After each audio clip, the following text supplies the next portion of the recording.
So I was just sitting here thinking about the modern ailments our civilization has been confronted with while drinking a cup of tea from GetTheTea.com. I was considering how reputable of a company this business is, how the owner, Ronna McMullen, has been in business for 10 years, how it's headquartered in beautiful, scenic Sedona, Arizona, how they have an A+ rating from the Better Business Bureau, and how really good their products are. Their tea is delicious and has made me feel more energetic and vibrant, and my boyfriend has used their shea butter and tea tree oil for his eczema, and it's helped a great deal with his symptoms. If you'd like to see my channel grow and thrive, click here or on the link in the description. And while I'm on the subject, I ask myself the question, have you ever seen anything more disgusting than modern women? And to preface, I'd like to add that this isn't all women.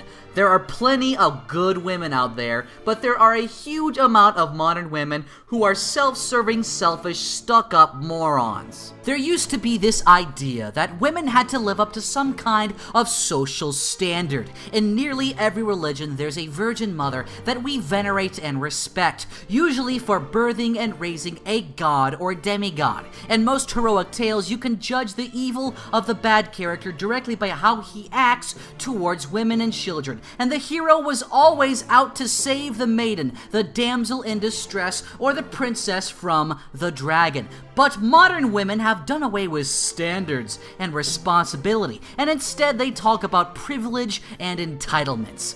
Take the case of Naomi, an attractive doctoral student who's been in a relationship with her alpha male fiancé for 6 years. Naomi is stunned by the number of women in their 30s who throw themselves at her partner, the colleagues who sign emails with kisses, the female journalists who pointedly ask post-interview if he was married. Today's unmarried 20-something women have given men an ultimatum. I'll marry when I'm ready, take it or leave it. And it turns out that men accepted that ultimatum, leaving women astonished that men don't seem to be around when they decide it's time to settle down. Women telling men to man up and stop shying away from commitment. Now, isn't that just funny? Women decided that instead of settling down and building a family, they were going to use the prime fertile years of their life getting an education and sleeping around with as many men as they could, going to clubs where 20% of men get 80% of the women. They rode the cock carousel of Chad and pals, and then they expect to find the alpha Chad to pick up her emotional wreck of a life at the big 3-0 and treat her like she's a little princess. But the problem is, they aren't princesses anymore, and alpha chads are using her as a pump and dump no-call because astonishingly, most men aren't going to cuck themselves to female expectations and support their degenerate 20s lifestyle. Most men aren't going to treat an unmarried woman in her 30s like a princess because chances are you're not a princess, you're a roasty, a dirty little roasty.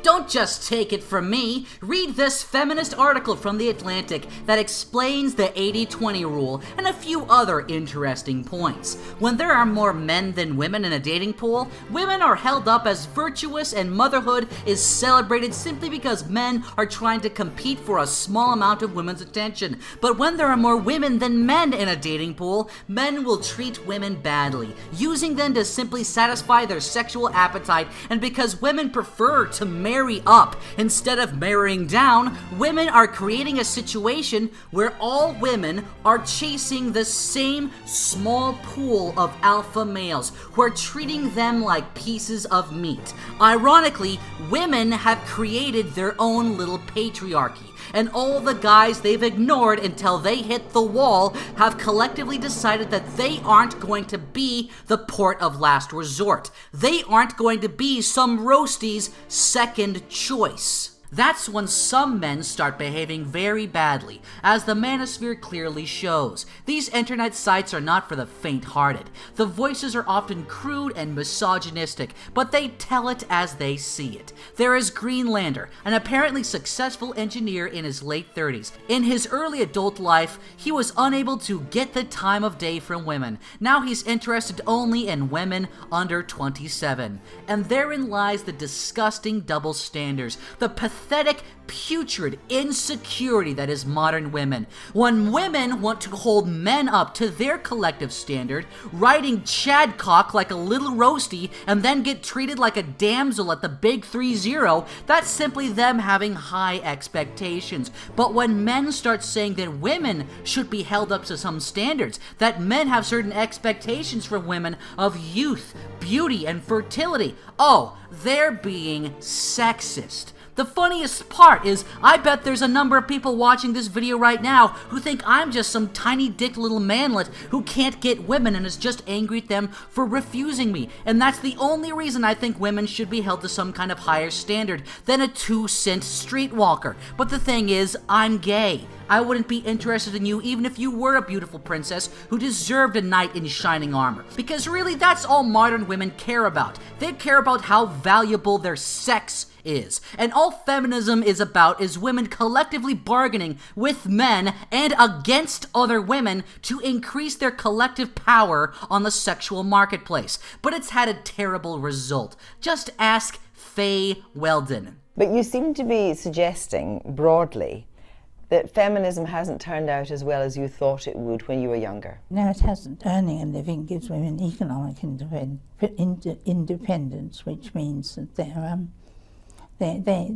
have freedom, they have power, they have all these things, but they have no rest, and they look tired, and they look exhausted, I don't think feminism is wonderful for any woman under 30. Feminism is wonderful for any woman under 30, because when you're a woman in your 20s, you really do have it all. You're at the peak of your value on the sexual marketplace, and thanks to feminism, you don't need to settle down with a man. You can get money and financial stability without men, but you know what you can't get without a man? A family. And it turns out that men and women have evolved an instinctive drive to have a family over billions of years of natural selection. It turns out that most women want to be mothers. Most men want to be fathers. And all of those social norms about modesty and beauty that these ugly fat women are raging against are actually a set of normative values that help ensure the propagation of our species. And when you apply the deleterious mutation hypothesis to sexual reproduction, it turns out that the reason why women have so much sexual value is because they are the gatekeepers of human evolution. They collectively select the aspects of humanity that would thrive and grow to create civilization in partnership with men. But that wasn't good enough for modern women. They wanted all that. They wanted the sexual power, and they wanted to do away with society's standards. And they wanted all the money and power of being a man. And once they hit 3-0, they want to go right back to being a pretty little princess. This is all predicated on the idea that women even want to be men, and that's simply fucking wrong. Just consider this list of occupations by percentage of gender. Now, there's no claim by women or feminists of discrimination in these fields. I mean, a sewage worker, a janitor, a carpenter. There aren't feminists with picket signs outside of construction sites, steel mills, or sewage plants. But look at these fields. Look at these comfy office jobs with high pay, high comfort, and little demand for physical labor. Oh, women need these fields. We need more women programmers. But there's nothing sexist about these fields being vastly majority women. No, it's only men that have to give up their positions to women. It's clear that women don't want the responsibility and duty of being men. The only reason feminists are fighting on behalf of women is to increase women's relative value to men and to other women. Consider the fact that a recent poll showed that 54% of men say that they think it's acceptable for a woman to go topless on the beach, compared to only 25% of women. But wait, that's the patriarchy keeping women down, isn't it? Doesn't that mean the patriarchy is caused by women? Well, actually, no, this is just women being insecure about their own attractiveness and trying to control men's access to women. After all, why would men ever slut-shame women? Men love sluts. Men wouldn't ever marry a slut, but sluts are an easy lay. Just read through this cute little reaction to the burgeoning field of creepy-looking sex robots. Not to mention what this says about how our society treats human women. Yes, because sex robots are all about you. If you set down a female-appearing AI in front of a man, how does that begin to affect his interactions with human women who weren't built and designed exclusively for his pleasure? Just think of the women. If men get sex robots that are designed for his pleasure, then men might just stop putting up with women's bullshit. If you give men easy access to sex, then that means that men won't have to be held to women's collective standards anymore, and women will lose their power over men. Are you making ones that look like everyday girls? I'm assuming the standards for the way we look will be growing from things like this. Wow, that is just precious. Now, why would this woman, why would this pretty little darling feel so insecure about the collective beauty standards of women rising due to sex robots? Why does she feel the need to complain about men choosing this sex robot over her? Why don't we just return to that Atlantic article for this juicy little gem of a fact? There used to be more assortive mating, she explained, where a 5 would date a 5. But now every woman who is a 6 and above wants the hottest guy on campus, and she can have him for one night. Now, isn't that just funny? I guess acting like a slut is perfectly fine if you're an ugly woman. But if you're too beautiful or skinny and you threaten the collective bargaining power of ugly women, get ready for the feminist crackdown. France bans extremely thin models. Feminism really is all just about ugly women banding together and collectively bargaining against pretty women and against men. Gains in women's rights haven't made women happier. Why is that?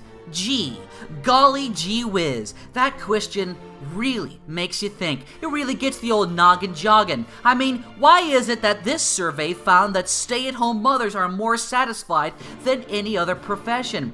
Boy, if only someone could answer why women who get to stay at home and take care of children instead of work for a living are happier than other professions. And more importantly, if this is true, why are women falling into the lie that it's somehow empowering for them to get a job? I mean, just look at this article. Doesn't this just induce a logical perspective? Women who have children, women who have a vested biological interest in the future of their nation, suddenly become xenophobic. Golly gee whiz, that makes me think. Women who support refugees and immigration could just be childless women projecting their unfulfilled maternal instincts onto these foreign peoples. An increase in the influence of women in public life has often been associated with national decline. The later Romans complained that, although Rome ruled the world, women ruled Rome. In the 10th century, a similar tendency was observable in the Arab Empire, the women demanding admission to the professions hitherto monopolized by men. Soon after this period, government and public order collapsed, and foreign invaders overran the country. The resulting increase in confusion and violence made it unsafe for women to move unescorted in the streets, with the result that this feminist movement collapsed. Now, how was it that Rome fell again?